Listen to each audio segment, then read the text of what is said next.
안녕하세요. 나를 나답게 사는 작가 나나백작입니다. 9월 29일 금요일 글 읽어주는 남자 그 17번째입니다. 오늘의 소제목은 너 아니어도 많아.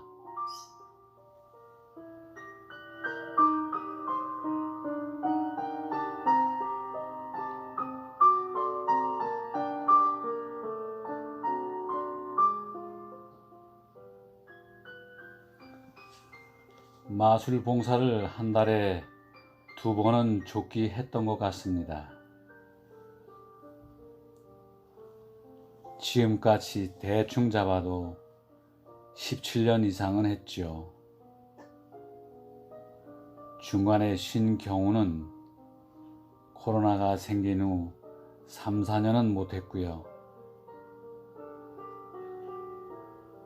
그 시기에는 무료로 공연을 해드린다고 해도 못했었으니까요.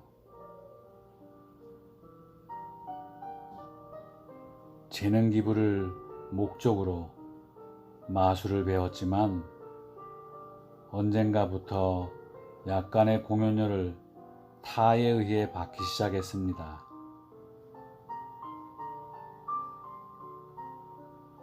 물론 저도 좀 받았으면 하는 마음은 있었겠죠. 마술의 인기가 한창일 때는 섭외가 일주일에 2건 정도는 됐습니다. 얼마 드리면 될까요? 이 정도면 되겠습니까? 그만큼 마술이 귀한 때였습니다. 어쩔 수 없이 눈길이 가는 곳은 좋은 조건인 것을 먼저 하게 되죠. 그러나 지금은 유튜브의 활성화가 마술에 대한 인식을 바꾸어 놨습니다. 귀하지 않은 그냥 흔한 속임수로 말입니다. 격이 많이 떨어졌죠. 그 이후로 많은 변화가 생겼습니다.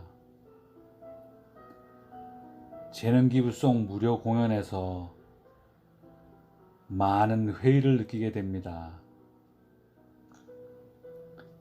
대가송 공연이 아니어서가 아니라 의뢰한 분들에 대한 씁쓸한 공허함이 마음 한편에 자리 잡고 있었어요.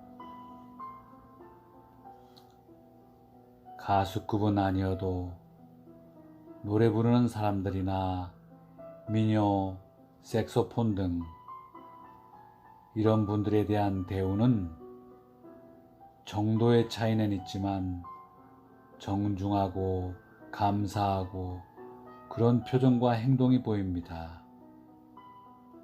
그런데 마술하는 사람들에 대한 시선은 이름이 알려진 마술사들 외에는 그냥 광대 정도로밖에 안 보이는 시선들이었죠. 인터넷으로 인해 활성화되기 전에는 노인들과 연관된 대표나 원장이나 센터에 근무하는 사회복지사나 모두 정중했습니다. 그런데 어느 시기가 지나면서 그런 감사는 어디 가고 냉랭한 표정으로 변했습니다. 지금도 그런 경향이 비일비재합니다. 어느 단체에 초대가 되어 공연을 하게 됐습니다.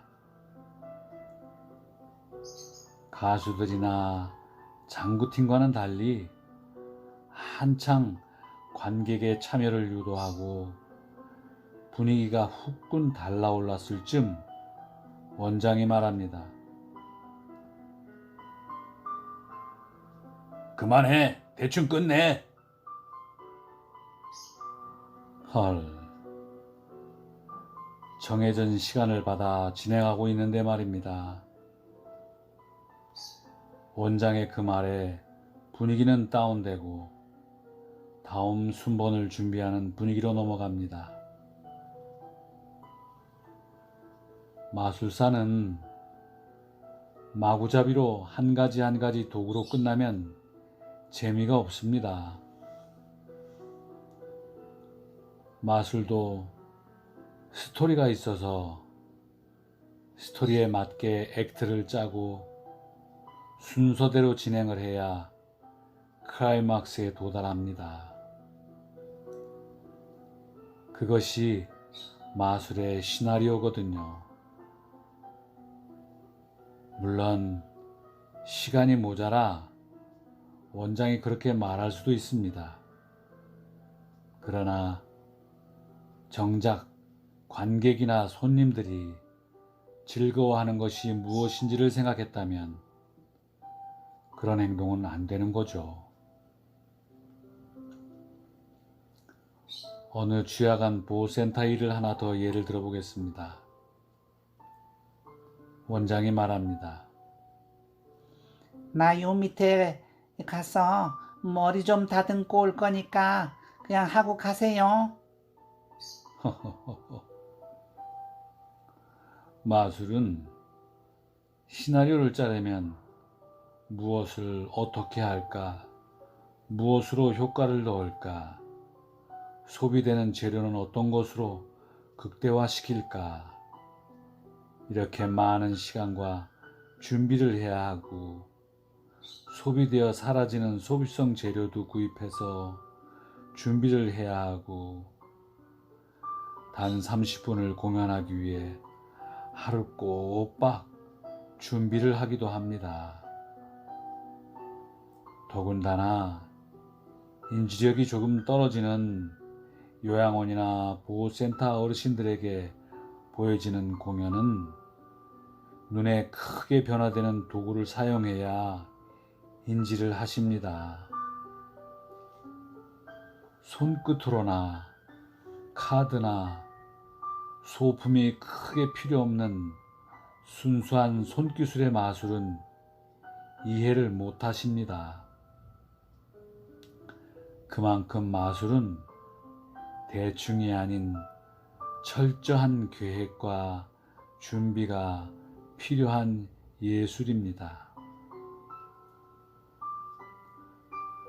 그런 것을 아는지 모르는지 단순 즉흥적 광대로만 생각하고 공연해 주는 것을 당연하게 생각하는 원장이나 사회복지사들의 인식 개선이 필요한 부분입니다.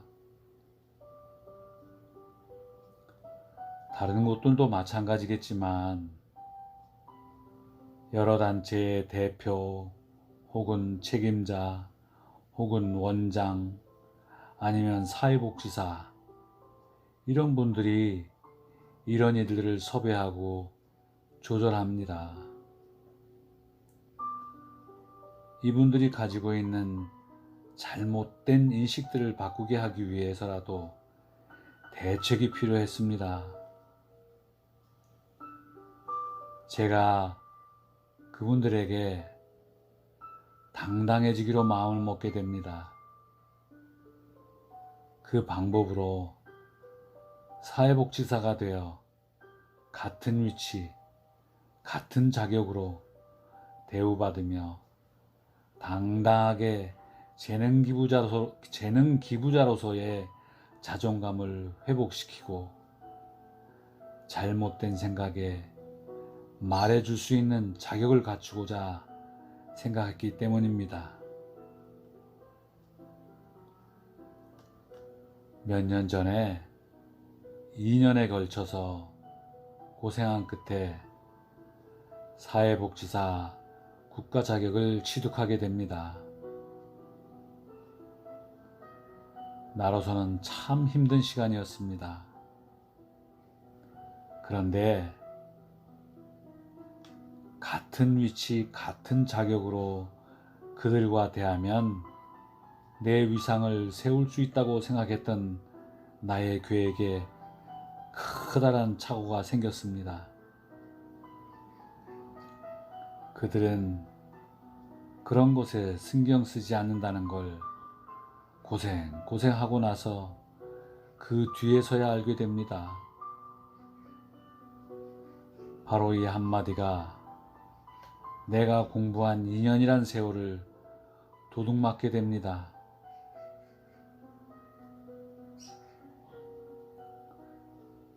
당신 아니어도 많아.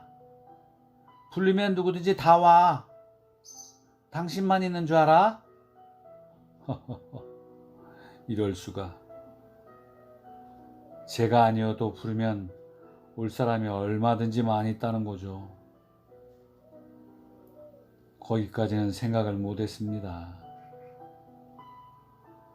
아주 단순한 원리인데도 말이죠. 그만큼 마술사들은 열악한 가운데 적은 공연료가 아닌 보수의 형태로 혹은 일당의 형태로 무료로 공연도 불사하며 공연을 하고 있다는 겁니다. 이름 있는 마술사들은 잘 되고 있죠. 여기저기 섭외도 많고요. 그러나 노인들에게 보여드리고 노인들을 즐겁게 해드리는 것은 그들은 잘 안 합니다. 격이 떨어지는 걸까요? 그러나 마술은 사람의 구분 없이 즐겁게 해주고 그 시간만큼은 행복한 시간이 될 수 있도록 해드려야 할 의무가 있다고 생각합니다. 그 중에서도 인지력이 떨어지는 노인들과 흥겹게 놀아드리고 즐겁게 해드리는 것은 더더욱 더 큰 의무감을 가져야 합니다. 그곳에 서 있는 마술사들은 바로 우리 같은 시니어 마술사들이며 우리의 몫인 것 같습니다. 큰 대우를 바라기보다 정중한 마음가짐으로 감사의 마음을 갖고 계셨으면 합니다. 아울러서 노인들에게 공연해드리는 마술사들도 더 재미있게, 더 행복하게 해드리기 위해 정성을 다해서 준비해야 될 것입니다. 여러분, 마술은요, 진정한 종합예술이랍니다.